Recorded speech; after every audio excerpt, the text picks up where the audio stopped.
The Holy Bible, New King James Version, James 5.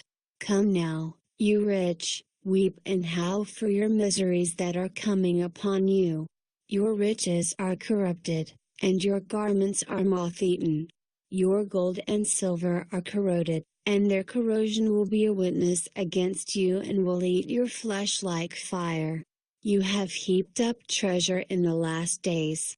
Indeed, the wages of the laborers who mowed your fields, which you kept back by fraud, cry out, and the cries of the reapers have reached the ears of the Lord of Sabaoth. You have lived on the earth in pleasure and luxury, you have fattened your hearts as in a day of slaughter.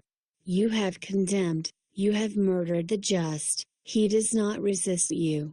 Therefore be patient, brethren, until the coming of the Lord.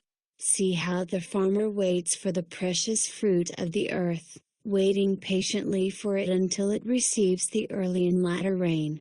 You also be patient. Establish your hearts, for the coming of the Lord is at hand. Do not grumble against one another, brethren, lest you be condemned.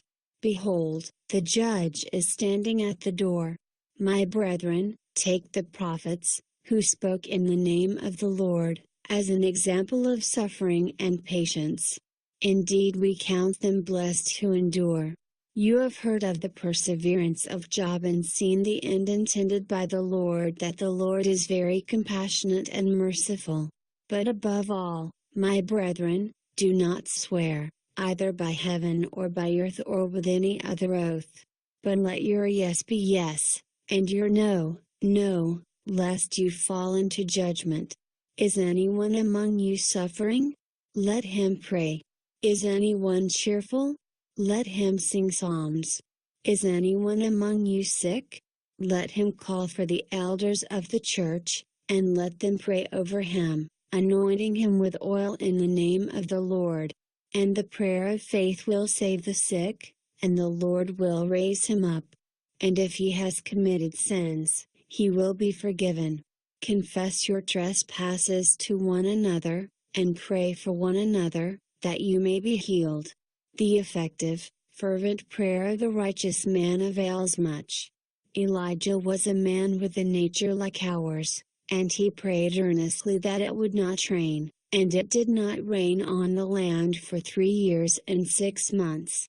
And he prayed again, and the heaven gave rain, and the earth produced its fruit. Brethren, if anyone among you wanders from the truth, and someone turns him back, let him know that he who turns a sinner from the error of his way will save a soul from death and cover a multitude of sins.